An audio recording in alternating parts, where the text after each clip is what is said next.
కాలం ఎప్పుడూ ఒకేలా ఉండదు. ఓడలు బళ్ళు, బళ్ళు ఓడలు అవడం అన్నది రాజకీయాల్లో అత్యంత సాధారణంగా జరిగే విషయమే. రాజకీయాల్లో గెలుపు ఓటములు సహజం. అయితే ఓటములను పాఠాలుగా మలుచుకుని ప్రజాక్షేత్రంలో కష్టపడితే ప్రజలు మళ్ళీ ఆశీర్వదించే అవకాశాలుంటాయి. మరి చంద్రబాబు ప్రతిపక్ష నేతగా గత 5 ఏళ్లలో చేసింది అదే. అయితే ఈ ఎన్నికలలో దారుణ పరాభవం మూటకట్టుకున్న జగన్మోహన్ రెడ్డి మాత్రం ఈ ఓటమి నేర్పిన గుణపాఠాలను సోపానంగా తీసుకుని తిరిగి పుంజుకుని పార్టీని పటిష్టం చేస్తారా, లేక ప్రజల పక్షాన ప్రశ్నిస్తూ ప్రజాక్షేత్రంలో మంచి పేరు తెచ్చుకుంటారా? అసెంబ్లీకి కంటిన్యూగా వస్తూ ప్రజల అవసరాలు ప్రస్తావించే అద్భుత అవకాశాన్ని జగన్ అందిపుచ్చుకుంటారా? మరి లేకపోతే ఇంకా పరనింద ఆత్మస్తుతి చేసుకుంటూ అక్కడే ఆగిపోతారా? కాలమే దీనికి సమాధానం చెప్పాలి.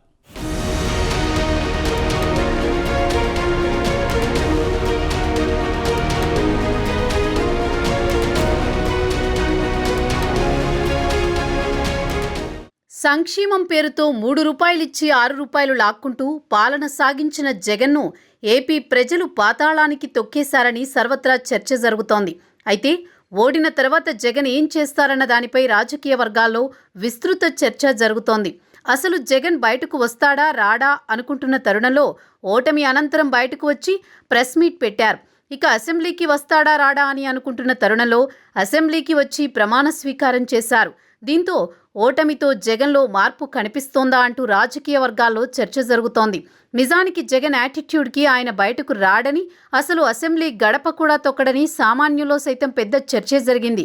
అయితే ఓటమి నేర్పిన గుణపాఠమో ఏమో తెలియదు గాని జగన్ మాత్రం అందరి అంచనాలను తలకిందులు చేస్తూ అసెంబ్లీకి హాజరయ్యారు. అయితే రెగ్యులర్గా అసెంబ్లీకి వస్తారా లేదా అన్నది మాత్రం తేలాల్సి ఉంది.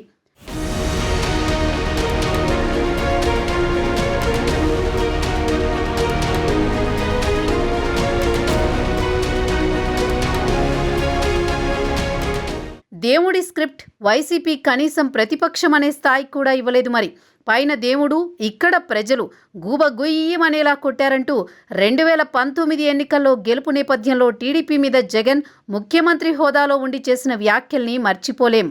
ఇప్పుడు వైసీపీ పరిస్థితి ఏంటి? జస్ట్ 11 మంది ఎమ్మెల్యేలు మాత్రమే వైసీపీ తరపున అసెంబ్లీలోకి అడుగు పెడతారు. ప్రతిపక్ష హోదా కూడా లేదు. పద్ధతి ప్రకారం ఏదో మూలన వైసీపీ ఎమ్మెల్యేలకు అసెంబ్లీలో చోటు దక్కుతుంది. మామూలుగా అయితే అసెంబ్లీలో ప్రతి శాసనసభ్యుడికి తగిన గౌరవం ఉండాలి. ఆ పద్ధతులకు ఎన్నో దశాబ్దాల క్రితమే తిలోదకాలు ఇచ్చేసింది రాజకీయం. టీడీపీని అసెంబ్లీలో ఎంత నీచాతి నీచంగా వైసీపీ దూషించిందో ప్రత్యేకంగా చెప్పాల్సిన పనిలేదు. సుదీర్ఘకాలం రాష్ట్రానికి ముఖ్యమంత్రిగా చేసిన చంద్రబాబుపై అత్యంత దిగజారుడు వ్యాఖ్యలు చేసిన వైసీపీ ఆయన కంటతడి పెడుతూ అసెంబ్లీని వీడేలా చేసింది. దానికి టీడీపీ బదులు తీర్చుకోకుండా ఉంటుందా? మామూలుగా అయితే అలాంటి కక్ష సాధింపు చర్యలకు టీడీపీ పాల్పడకూడదు. ఇక పవన్ కళ్యాణ్ పెళ్లిళ్ల గురించి అసెంబ్లీలో వైఎస్ జగన్ చేసిన దిగజారుడు వ్యాఖ్యలు జనసేన తరపున ఎంపికైన శాసనసభ్యులు సీరియస్గా తీసుకోకుండా ఉంటారా? 164 ఓవైపు, 11 మాత్రమే ఇంకోవైపు. వైఎస్ జగన్మోహన్ రెడ్డి పరిస్థితి అసెంబ్లీలో హృదయ విదారకంగా ఉండబోతోంది.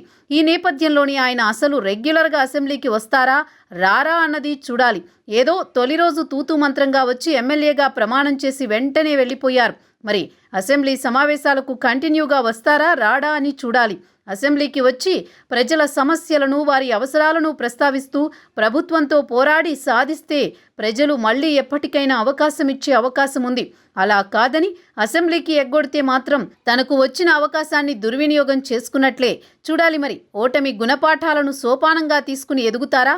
అసలు జగన్ పొలిటికల్ ఫ్యూచర్ ఎలా ఉండనుంది అన్నది కాలమే తేల్చాలి.